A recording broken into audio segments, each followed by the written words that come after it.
Israel और Iran ने जंगबंदी की खिलाफ वर्जी की, दोनों से नाखुश हूँ। सीज़फायर की खिलाफ वर्जी पर इसराइल से ज्यादा खफा हूँ। अमेरिकी सदर डोनाल्ड ट्रंप कहते हैं ईरान की जौहरी सलाहियत खत्म हो चुकी। तेहरान अब कभी जौहरी प्रोग्राम को दोबारा नहीं बना पाएगा। अब इसराइल ने ईरान पर बम गिराए तो ये मुआहदे की बड़ी खिलाफ वर्जी होगी। इसराइल अपने पायलट्स को वापस बुला ले, बमबारी न करे। इसराइल को जंगबंदी की खिलाफ वर्जी नहीं करने दूंगा। इसराइल को तहम्मुल का मुजाहिरा करना होगा।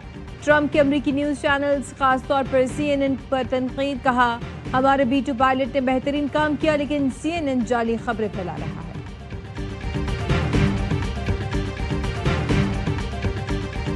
कतर में अमेरिकी बेस पर हमला अपने दिफा में किया। ईरानी वजारत खारजा के तर्जुमान इस्माइल बकाई ने एक्स पर लिखा, इस हमल का हमारे दोस्त पड़ोसी कतर से कोई ताल्लुक नहीं था।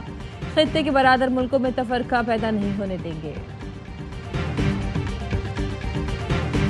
हकाइक ने साबित कर दिया, फौजी इक़दाम अमन नहीं ला सकते। मुज़ाकरात मसाइल के हल का सही रास्ता है। चीनी वजारत खारजा के तर्जुमान का कहना था, ईरान इसराइल पर जंगबंदी बरकरार रखने पर जोर देते हैं। मशरक़ वस्ता की सूरत हाल पर गहरी नजर है, अमन के लिए किरदार अदा करने के लिए तैयार है।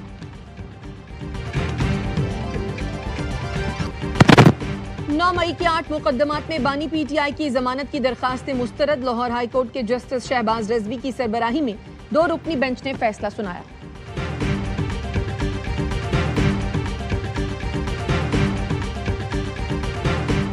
अमेरिकी दोस्तों ने ईरान से बातचीत शुरू करने का मशवरा दिया। ईरान और इसराइल ने जंगबंदी मुआहदे पर इत्तफाक किया।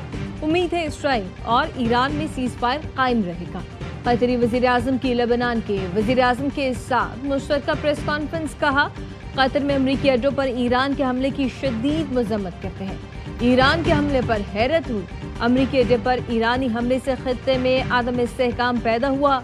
लेबनानी वज़ीर आज़म ने कहा, इसराइल का हमला ईरान की खुद मुख्तारी और बैनुल अक़वामी क़वानीन की खिलाफ वर्जी है। लेबनान कतर के साथ खड़ा है।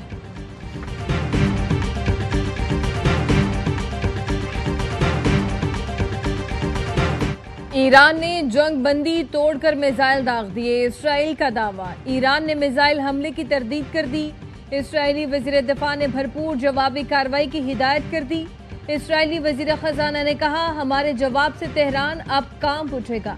इसराइली मीडिया का कहना है, ईरानी मिसाइल फिजा में ही तबाह कर दिया गया। सदर ट्रंप के ऐलान के बाद ईरान और इसराइल में जंगबंदी शुरू, दोनों ने हमले रोक दिए। सदर ट्रंप ने कहा कि बराहे मेहरबानी दोनों ममालिक जंगबंदी की खिलाफवर्जी न करें, ये वक्त अमन कायम करने का है। इसराइल और ईरान मेरे पास आए, दोनों ने अमन की बात की। दुनिया और मशरिक़ वस्ता हकीकी फातेह हैं। जंग के 24 घंटे मुकम्मल होने पर दुनिया भर में 12 रोजा जंग के खात्मे का खैर मकदम किया जाएगा। इसराइली वज़ीर आज़म नेतन्याहू ने बाज़ाब्ता जंगबंदी का ऐलान कर दिया। कहा, ईरान के खिलाफ जंग के तमाम अहदाफ हासिल कर लिए। सिफारती और सिक्योरिटी सतह पर ईरान के साथ मुकम्मल जंगबंदी के मुआहदे तक पहुंचा गया। ये मुआहदा बतदरीज नाफिज़ अमल होगा, जिससे 12 रोज़ा जंग का खात्मा होगा। इसराइल अपने तहफ़्फ़ुज़ के लिए कहीं भी और किसी भी वक्त कार्रवाई की आज़ादी को बरकरार रखेगा। दिफाई ताउन और ईरानी जौहरी तनसीबात ख़त्म करने पर अमरीका का शुक्रिया अदा करते हैं। ईरानी सुप्रीम लीडर का किसी जहरियत के सामने सर न झुकाने का ऐलान। खामनाई ने एक्स पर 2 टोक ऐलान करते हुए लिखा, दुनिया ईरान की तारीख से वाकिफ है, वो झुकने वाली कौम नहीं। माजी गवाह है, ईरानी लोगों को शिकस्त नहीं दी जा सकती। हमने किसी को नुकसान नहीं पहुंचाया। ईरानी वज़ीर खारजा अब्बास अराग़ची का कहना है, इसराइल जहरियत रोक दे तो कार्रवाई नहीं करेंगे। वतन के दिफा के लिए तैयार, अपनी बहादुर फौज का शुक्रिया अदा करता हूँ। बंदी पर अमल दरामद से पहले ईरान के इसराइल पर मिसाइल हमले, 5 इसराइली हलाक। जनूबी हिस्से पर हमले में 22 इसराइली जख्मी हुए। इसराइल का भी ईरान पर हमला। ईरानी मीडिया के मुताबिक इसराइली फौज की दहशतगर्दी में तेहरान में ईरानी एटमी साइंसदान डॉक्टर मोहम्मद रजा सिद्दीकी साबिर समेत 9 अफराद शहीद, 33 जख्मी हुए। हमला दारुल हुकूमत की फिरदौसी और वली असर सड़कों के करीब हुआ। इसराइली फौज का मगरबी ईरान पर हमले में ईरानी मिसाइल लॉन्चरों को तबाह करने का दावा। वज़ीर आज़म शहबाज शरीफ से कतर और सऊदी अरब के सफ़ीर की मुलाकात। वज़ीर आज़म ने कहा, हम कतरी बहन भाइयों और पूरे खित्ते की सलामती और तहफ़्फ़ुज़ के लिए दुआगो हैं। पाकिस्तान ने मशरिक़ वस्ता में क़याम अमन के लिए हमेशा बातचीत और सिफारतकारी पर जोर दिया। वज़ीर आज़म ने सऊदी सफ़ीर से मुलाकात में कहा, मुकालमा और सिफारतकारी अमन का वाहिद रास्ता है। खित्ते में अमन के फ़रोग़ के लिए सऊदी अरब के साथ है। सऊदी वली अहद का अमीर कतर को फोन, ईरान की जानिब से कतर पर हमले की मजम्मत, कहा ईरान का कतर में अमरीकी अड्डे पर हमले का कोई जवाब नहीं। सऊदी अरब कतर के साथ है। सऊदी वली अहद ने कतर की खुद मुख्तारी सलामती के लिए तमाम वसाइल बरोकार लाने का इरादा भी किया। सऊदी वजारत खारजा के मुताबिक दोनों रहनुमाओं ने खित्ते की ताज़ा तरीन सूरत हाल पर तबादला ख्याल किया। पाकिस्तान का फिर तनाज़ात के हल के लिए बातचीत और सिफारतकारी की अहमियत पर जोर। तर्जुमान दफ्तर खारजा का कहना है कतर में अमरीकी एयरबेस पर हमलों से सिक्योरिटी सूरत हाल में संगीन बिगाड़ पर गहरी तशवीश है। पाकिस्तान ने तमाम ममालिक की खुद मुख्तारी और इलाकाई सालमियत के एहतराम के असूल की हालिया खिलाफ वर्जियों की सख्त मजम्मत की। बैनुल अक़वामी कानून के बुनियादी असूलों की पाबंदी पर जोर देते हुए फ़रीक़ैन से ज़ब्त तहम्मुल का मुजाहरा करने की अपील की। PIA का पाकिस्तान से कतर, बहरीन, कुवैत और दुबई का फ़िज़ाई ऑपरेशन बहाल। तर्जुमान PIA के मुताबिक मुसाफिरों से गुजारिश है परवाज़ों की मालूमात कॉल सेंटर से लें। परवाज़ों के शेड्यूल की मनसूखी का फैसला खलीजी ममालिक में जंगी सूरत हाल के बायस किया गया था। कतर, UAE, कुवैत और बहरीन ने भी फ़िज़ाई हुदूद खोल दी।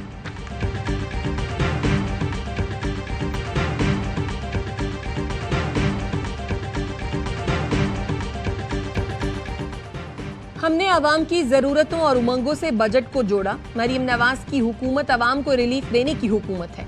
पंजाब की सीनियर वजीर मरियम औरंगजेब का असम्बली में इजहार ख्याल, कहा अच्छी बात है पंजाब के फैसले बनीगाला में नहीं पंजाब में हो रहे हैं।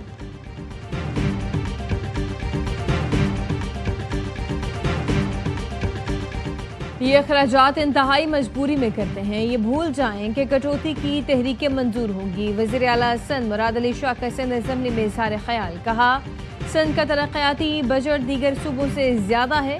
MKM के रुकन असम्बली ने पेट्रोल के अखराजात को कम करने का कहा तो वज़ीर आला सिंध का कहना था कि पेट्रोल के इस्तेमाल में इजाफा नहीं हुआ, पेट्रोल की कीमत बढ़ने की वजह से अखराजात बढ़े।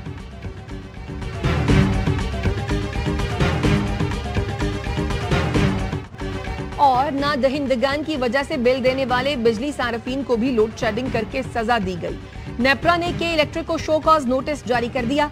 नेपरा का कहना है कि इलेक्ट्रिक ट्रांसफार्मर की बजाय फेडरल लेवल पर लोड शेडिंग कर रही है, जिसके बायस बिल देने वाले सार्फिन को भी लोड शेडिंग का सामना करना पड़ता है। के इलेक्ट्रिक को फीडर की बजाय ट्रांसफार्मर लेवल पर लोड शेडिंग की हिदायत की गई थी।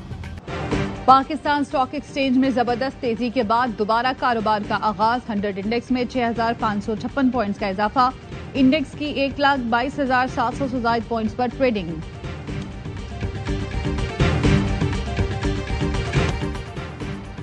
वजीर आजम से बिलावल भुट्टो की मुलाकात आज रात होगी। शहबाज शरीफ सिफारती वफ्द से भी मिलेंगे। बिलावल भुट्टो और सिफारती वफ्द के एजाज में इशाया देंगे।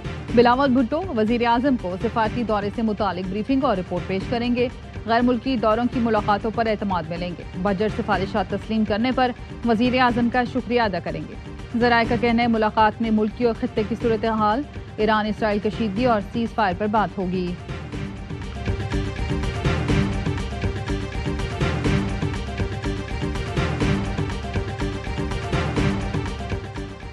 9 मई के 8 मुकदमात में बानी PTI की जमानत की दरख्वास्त पर फैसला कुछ देर बाद सुनाया जाएगा। जस्टिस शहबाज रिजवी और जस्टिस तारिक महमूद पर मुश्तमिल बेंच ने फैसला महफूज किया था। चेयरमैन PTI बैरिस्टर गौहर कहते हैं उम्मीद है कि कहीं न कहीं से तो बानी PTI को इंसाफ मिलेगा।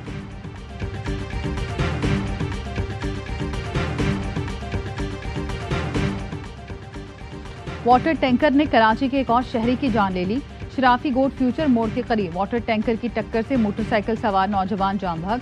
शिनाख्त मोहम्मद फसी के नाम से हुई। पुलिस ने टैंकर ड्राइवर को गिरफ्तार कर लिया। रवां साल टैंकर्स और डंपर्स की टक्कर से जाम भाग अफराद की तादाद 134 हो गई।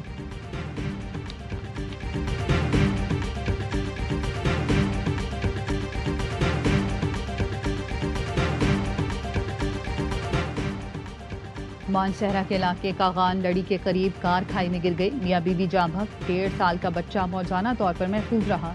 शिकारपुर में इंडस हाईवे पर तेज रफ्तार कोच उलट गई। 20 अफराद जख्मी, 7 की हालत तशवीशनाक। मुसाफिर कोच लाड़काना से रावलपिंडी जा रही थी। हजरत बाबा फरीदुद्दीन गंज शक्कर का सालाना उर्स। मुल्क और बैरून मुल्क से ज़ायरीन की बड़ी तादाद में पाक वतन आमद। उर्स की तकरीबात 15 रोज तक जारी रहेंगी। सिक्योरिटी के सख्त इंतजाम किए गए।